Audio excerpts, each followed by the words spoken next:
Estamos de volta com o Brasil Urgente para Campinas e região. Você viu que o intervalo foi rápido, como a gente prometeu, né? Se você tivesse se atrevido a mexer nesse controle remoto, você ia perder essa reportagem aqui.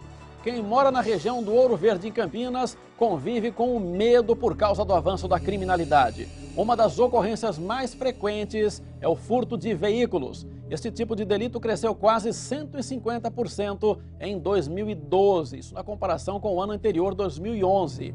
E até quem estaciona o carro para ir ao hospital sofre com a insegurança. A reportagem é de Karina Rica, traz aqui pra gente, Marcão, no telão. Ney, aperte o play. A região do Ouro Verde tem se tornado alvo de bandidos. Em 2011, foram 246 veículos furtados. Em 2012, 610, mais que o dobro. O roubo também cresceu de um ano para o outro, em 18%. A notícia do aumento da criminalidade trouxe insegurança para os moradores da região. Claro que a gente fica com medo, né? Porque a gente compra uma coisa que num sacrifício que a gente faz. Aí tem hora que a gente nem acabou de pagar, a gente começou a pagar, o cara rouba. Você corre o risco de deixar na rua, chegar e não encontrar mais o veículo. A gente sai meio seguro, né? Sabe, você chega e vai encontrar o carro no lugar, porque tá demais. O estacionamento do Hospital Ouro Verde é um dos pontos mais visados pelos bandidos. A facilidade de acesso e a falta de câmeras de segurança ajudam na ação dos criminosos. As queixas de roubo de veículos dentro do estacionamento do hospital têm sido cada vez mais comum. Aqui no 9º Distrito Policial, que é responsável pela região do Ouro Verde, pelo menos uma ocorrência deste tipo é registrada todos os dias. Situação que assusta quem precisa estacionar no local. Dá medo mesmo. É perigoso mesmo. Foi feito reuniões já antevendo esse problema, foram feitas reuniões com o Hospital Ouro Verde para dar um direcionamento para aquelas ocorrências, né, para ser feita uma melhoria naquela localidade com o fito de diminuir esses índices. A Polícia Militar informou que vem reforçando o patrulhamento na área e orienta a população para tomar alguns cuidados na hora de estacionar o veículo. O ideal é que ela esteja com frequência verificando a estadia desse veículo e evitar deixar objetos à mostra dentro do veículo, bem como também algum sistema de segurança que o veículo possa ter, é sempre interessante para evitar o delito de furto. O Hospital Ouro Verde informou que não tem responsabilidade sobre o estacionamento onde aconteceram os furtos, porque se trata de uma área pública. Mas afirmou a direção do hospital que pediu para a Polícia Militar intensificar as rondas na região. Agora, olha, não é por nada não, hein? Mas a direção do Ouro Verde achar que não tem nada a ver com o assunto, porque se trata de... Olha, dá para ver claramente nessa imagem que ali, ó, tá asfaltado, tem um canteiro, tá fazendo parte, tá integrando o entorno do hospital. Não é porque o hospital não tem ali uma vigilância, alguma coisa, que ele pode se isentar da responsabilidade. Ó, onde será que o enfermeiro do hospital, o médico do hospital está parando o carro? É claro que é nessa área aí. Então, acho que o hospital poderia, pelo menos, a direção do hospital, é uma gestão compartilhada ali, né? Tem a SPDM, que é a Sociedade para o Desenvolvimento da Medicina, a Sociedade Paulista para o Desenvolvimento da Medicina, que tem uma gestão compartilhada com a Prefeitura de Campinas. E seja o ramo, né, o braço da Prefeitura, seja o ramo da SPDM, poderia um dos dois ter pelo menos pedido à Guarda Municipal para intensificar, colocar uma ronda ali, uma guarda, uma patrulha, qualquer coisa assim, ou câmeras de vigilância, ou até mandado um ofício para a Polícia Militar para intensificar ali também a vigilância, ou até contratar uma vigilância privada. O que não pode é falar assim, ó, tem um estacionamento aqui na frente que é sabido que o paciente para, é sabido que o funcionário para e fazer de conta que não está vendo nada. Está vendo o carro sendo furtado todo dia e aí quando você vai pedir uma explicação, fala, olha, a gente não tem nada com isso.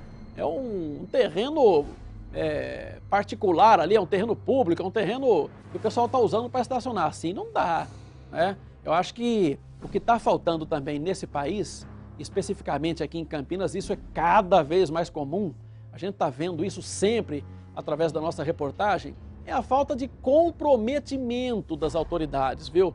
É a falta de responsabilidade de alguém que está à frente de um cargo, falar assim, olha, estou sabendo que estão furtando carros aí na frente, o que a gente pode fazer?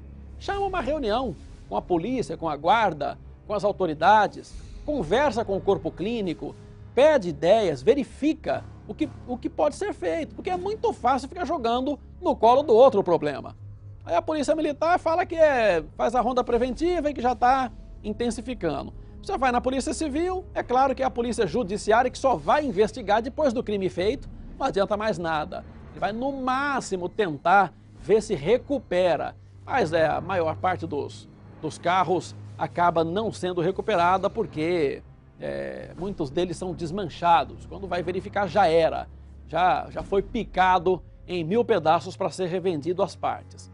Então, quer dizer, o que está faltando mesmo é o que eu falei, é um pouco mais de comprometimento, né? Porque você administra um local, você tem toda a responsabilidade do cargo, não é só aquela responsabilidade restrita ao negócio. Tem que pensar no prédio, tem que pensar se o para-raio foi instalado, tem que verificar se o vidro foi quebrado para mandar consertar, é tudo, entendeu?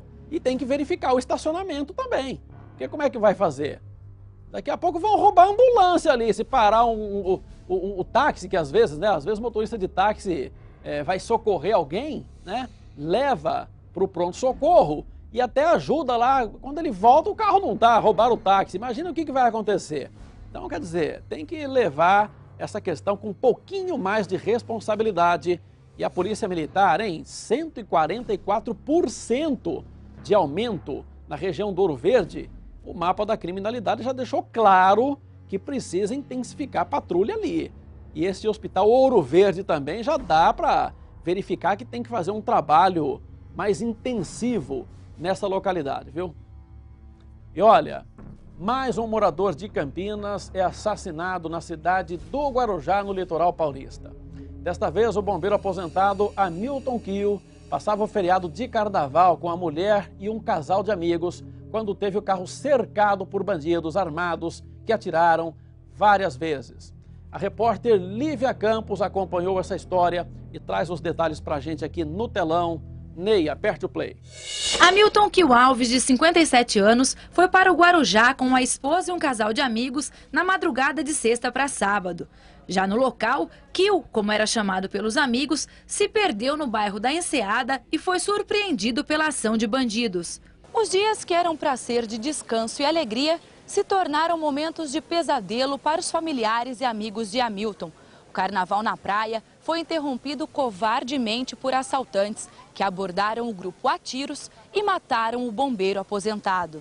Eles, quando perceberam que estavam numa rua sem saída, ao retornarem, saíram 5 pessoas armadas do meio do mato, já atirando no carro, né? Por sorte, um dos carros que estavam juntos conseguiu escapar e chamou a polícia. 4 assaltantes dispararam contra o carro da vítima. Hamilton levou 2 tiros, um na cabeça e outro no braço. Baleado, ele chegou a bater o carro depois da abordagem. O bombeiro foi socorrido e levado a um hospital da cidade, mas não resistiu aos ferimentos. Eles pegaram uma rua errada, que em janeiro a minha filha foi também com o mesmo pessoal e pegou a mesma rua errada. E só que foi de dia e eles pediram, a minha filha pediu informação e um senhor falou, sai rápido aqui, é muito perigoso. E eles saíram rápido. Só que infelizmente o meu cunhado não teve a mesma sorte. Né? Eles entraram nessa mesma rua, né, numa favela, e logo que ele entrou já saiu 4, 5 caras que eles nem conseguem identificar, já atirando. Marcos Goulart, amigo de Hamilton, também foi baleado no braço e passa bem. Ninguém foi preso, fato que deixa a família sem nenhuma esperança de que alguém vá pagar pela morte de Kiel. São 5 pessoas com idade aproximada de 20 anos, que do mesmo jeito que saíram no meio do mato, voltaram para o mato e deve estar bebendo cerveja e usando crack, cocaína e maconha. E é isso, infelizmente. Antes de fugirem, os bandidos levaram todos os pertences que estavam no carro. E é uma história assim triste, é mais uma de mais umas, não vai ser a 10ª, né? O que eu fico mais indignada é que o próprio policial de lá falou que ali é acostumado ter esses tipos de assalto. Então, assim, a gente não pode viajar mais, né? Eu acho que Carnaval, Natal, vamos ficar com a família dentro de casa. Olha, infelizmente, parece que a família está acertando o desfecho dessa história, porque pela natureza desse crime, pelas circunstâncias em que esse homem foi abordado, né, naquele local, é muito pouco provável que a polícia consiga identificar os autores desses disparos. Estava no meio do mato, saiu, cometeu o crime e voltou para o bairro onde eles moram. Então, como não há, né, testemunhas, não tem como reconhecer, é diferente, né, daquele crime que daqui a pouco a gente vai relembrar aqui do Guarujá também, onde um rapaz foi assassinado dentro de uma churrascaria. Naquela ocasião, além de câmeras de segurança, tinha muita testemunha, tinha muita gente para contar. O próprio rapaz estava com amigos e familiares, então as versões, aí foi muito, para a polícia foi muito fácil estabelecer o que aconteceu, né? Agora, nesse caso aí, infelizmente, é uma coisa que a gente tem que chamar a atenção aqui para a falta de policiamento. A Polícia Militar do Estado de São Paulo, sempre que tem uma data comemorativa, como é o caso do Carnaval, acaba fazendo operações onde policiais de outras regiões intensificam o patrulhamento no litoral, nas cidades onde vai haver concentração grande de pessoas. Mas não está sendo suficiente. A própria Polícia Civil ali, a Polícia Judiciária, a entrevistada da reportagem da Lívia, falou que a própria polícia disse que ali é comum esse tipo de ocorrência, então é fato, né? Já é possível estabelecer que tem uma falha de policiamento preventivo naquela área. Então, se há o mapa da criminalidade identificando que tem uma área mais complicada, uma área onde o índice de criminalidade é maior, é claro que tem que ter uma ação ali, tem que ter uma operação, especialmente nesse período, porque é claro que o turista se perde. O turista não tem culpa, o turista não conhece a cidade. Então ele vai lá, ele vai de carro, né? O turista sai de São Paulo, sai de Campinas, sai de uma região mais próxima, vai para o litoral paulista, normalmente vai de carro. Chega lá, ele vai tentar passear, vai para algum lugar, vai numa praia, vai conhecer outra, e ele pode se perder. Cabe às forças policiais darem segurança ao turista. Não dá para pôr culpa na vítima, que ele se perdeu, entrou numa boca quente, como costuma dizer. Na verdade, faltou patrulhamento, faltou também um pouco de previsão, de planejamento dos setores policiais, já que a própria polícia admite que ali é uma área complicada.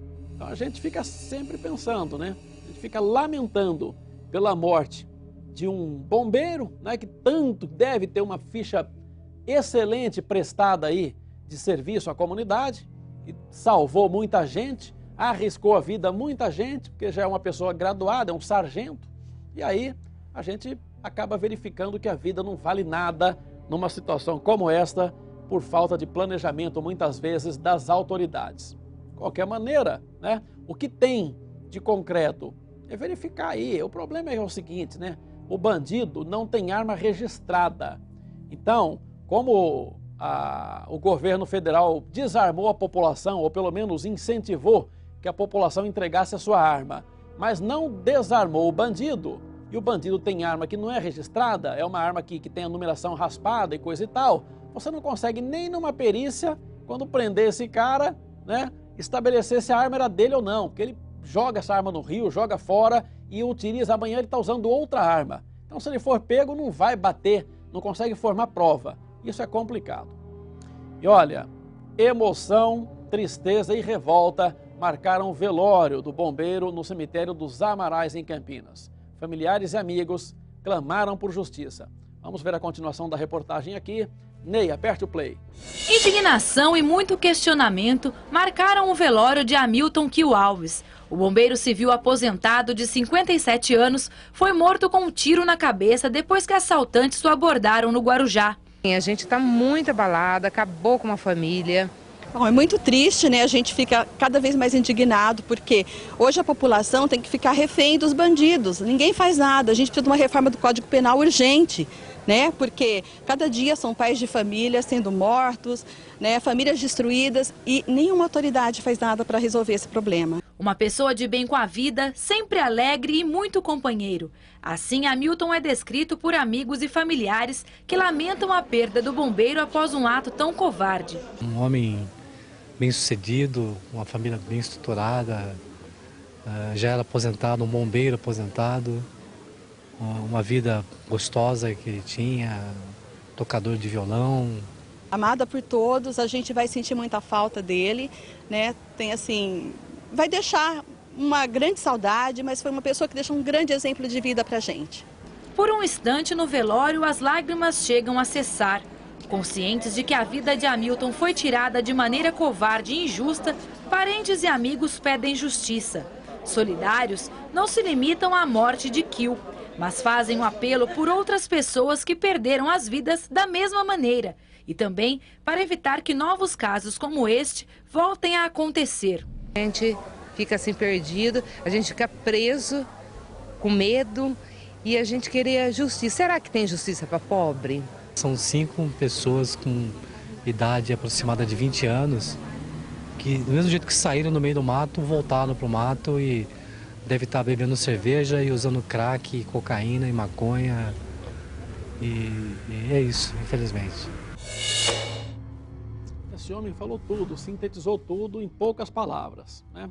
De fato, essas pessoas dificilmente, né, vão ser recuperadas, né? Pessoas jovens dessa idade que teriam ali um futuro pela frente, uma vida promissora para procurar alguma ocupação, acabam indo para o lado do crime e depois não é muito difícil ter volta. São raríssimos os casos onde a pessoa consegue se recuperar de uma forma ou de outra. Você pinça com alfinete ali, você pega com alfinete um caso e outro. É um grão de areia numa praia, é muito complicado, né? As pessoas acabam tendo esse desvio de comportamento, acabam indo para a criminalidade, depois acabam achando a vida muito fácil.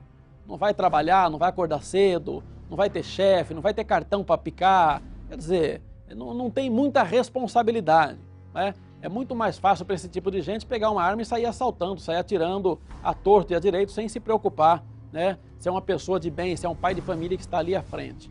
E aí, o que sobrou aí realmente foi o legado, né? Um bombeiro de uma instituição tão valorosa, tão respeitada, que tinha uma ficha de serviços prestados aí, salvou tanta gente.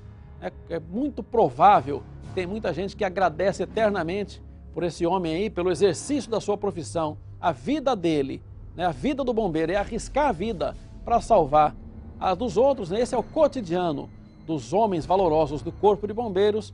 E aí um fim trágico, né? Não pode nem passar o carnaval, não pode nem ir se divertir com a família numa cidade do litoral que acaba sofrendo uma emboscada desse tipo e sendo assassinado friamente, de maneira brutal e sem possibilidade de reação. É realmente lamentável, é uma pena. Apesar da gente não ter efetivamente lógica para acreditar que esses bandidos vão ser pegos, pelo menos por este crime, a gente mantém uma esperança, né, de que isso possa de alguma forma acontecer. Porque é claro, esses bandidos merecem punição, têm que pagar pelo crime que cometeram. E olha, este crime acontece no momento em que a cidade de Campinas ainda nem se recuperou da morte do estudante Mário Sampaio, aquele que foi assassinado em uma churrascaria na véspera do Ano Novo. Vamos acompanhar aqui a recontagem deste caso também. Ney, aperte o play.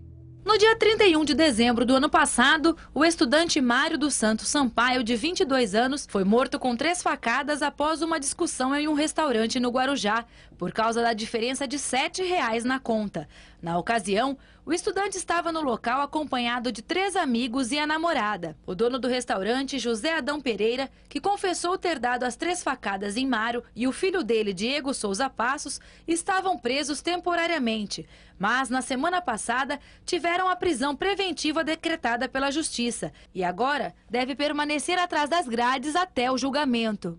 Outra novidade no caso é que a Polícia Civil divulgou a foto do garçom Robson de Jesus Lima, suspeito de ter participado da morte junto com o dono do restaurante e o filho dele. Robson foi indiciado e está foragido da justiça. Mas vamos mudar de assunto. A polícia de Indaiatuba prende em flagrante um homem de 26 anos acusado de pedofilia. Entre as vítimas do maníaco estaria uma criança de apenas 2 anos de idade. A Lívia Campos acompanhou essa triste história. Traz aqui pra gente, Ney, o Marcão, perdão. Ney, aperte o play. Uma denúncia na Delegacia de Defesa da Mulher de Indaiatuba levou a Polícia Civil a rastrear os passos de Douglas da Silva Azevedo, de 26 anos. Após a denúncia, a polícia marcou um falso encontro para flagrar o pedófilo. Ele estava neste carro preto quando foi abordado pelos policiais na rua de cima da própria delegacia. De uma pessoa, uma testemunha nesse caso, que veio procurar o investigador-chefe aqui da delegacia, relatando uns fatos estranhos sobre esse rapaz, né? Ela contou inicialmente que teria se encontrado com ele uma vez e ele havia mostrado umas fotos envolvendo crianças em cenas de sexo explícito. E hoje ela iria se encontrar com ele, porque ele havia entrado em contato novamente com ela, dizendo que tinha mais material para mostrar. E ela procurou o investigador e daí nós armamos, né? Fomos ao encontro, deixamos ela ir ao encontro e eles foram abordados. A polícia encontrou em poder de Douglas este pendrive, que, segundo a testemunha, era onde o pedófilo armazenava os arquivos contendo cenas de abuso sexual infantil. Quando questionado sobre o conteúdo do dispositivo, Douglas negou. E foi perguntado a ele o que havia, qual o conteúdo desse pendrive, e ele não falou nada. E mesmo assim, a gente precisava averiguar, então você nos acompanha até a delegacia. Nas fotos e vídeos armazenados no pendrive, as cenas são chocantes. Em uma delas, uma criança de 2 anos é abusada sexualmente. Os arquivos impressionaram a todos na delegacia. Me senti enojada, senti um asco por dentro, é uma coisa que não tem palavras para esse tipo de coisa, é muito chocante. No caminho até a delegacia, Douglas ainda cometeu um segundo crime. Para tentar se livrar do flagrante, ofereceu R$ 2.500 para o chefe dos investigadores liberar ele, sem que tivesse que prestar esclarecimentos. Ele também cometeu um outro crime. Ofereceu ao investigador dinheiro para liberá-lo. E acabou confessando que tinha cenas de pornografia infantil no pendrive. Douglas não vai voltar às ruas tão cedo. Ele foi preso em flagrante e, além de responder por abuso de vulneráveis, vai ser indiciado também por corrupção ativa. A pena prevista para os crimes é de 1 a 8 anos de prisão. Então ele vai ser preso por isso e pela corrupção ativa, porque ele ofereceu dinheiro para ser liberado.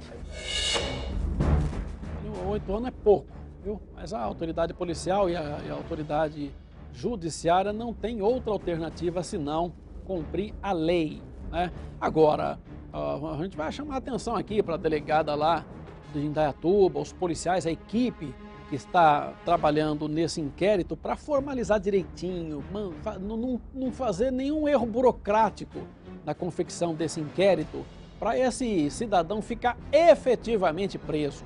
E quando for julgado, condenado por a pena máxima, porque realmente não há chance não dá para imaginar que um cidadão desse vai ser recuperado. Eu tenho até que verificar se não saída, o Ministério Público entrar nessa e tentar verificar se não dá para colocar no manicômio judiciário também, porque daí fica mais tempo ainda, viu? Porque realmente uma pessoa com 20 e poucos anos, é claro que esse cidadão tem distúrbios comportamentais sérios.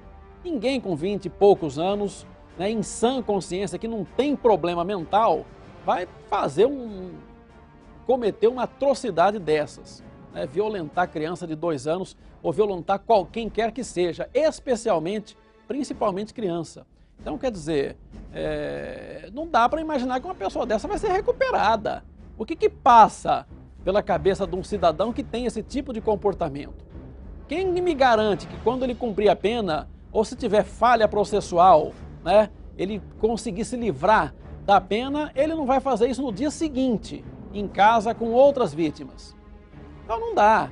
É o que a gente pensa aqui. A gente sempre lembra, porque muitas vezes, viu, a gente gosta de lembrar, muitas vezes um cidadão que cometeu sabidamente um crime não é condenado por falha de processo, por falha na formação de provas, por falha burocrática em algum ritual, algum rito processual, onde tinha que ter feito uma coisa, não fez, e o advogado esperto vai lá, pega, e aí anula o julgamento, consegue fazer com que a vítima se livra, porque na hora da dúvida, é claro que o réu tem aquele benefício da dúvida. Então, no caso de dúvida, ninguém condena. É mais ou menos assim que funciona. Então, a gente sempre lembra para que as autoridades policiais também não cometam nenhuma falha, que façam os inquéritos muito bem feitos, reúnam as provas, coletem todos os elementos para deixar esse cidadão efetivamente atrás das grades. Olha, agora o Brasil Urgente faz mais um rápido intervalo, não saia daí, a gente volta já.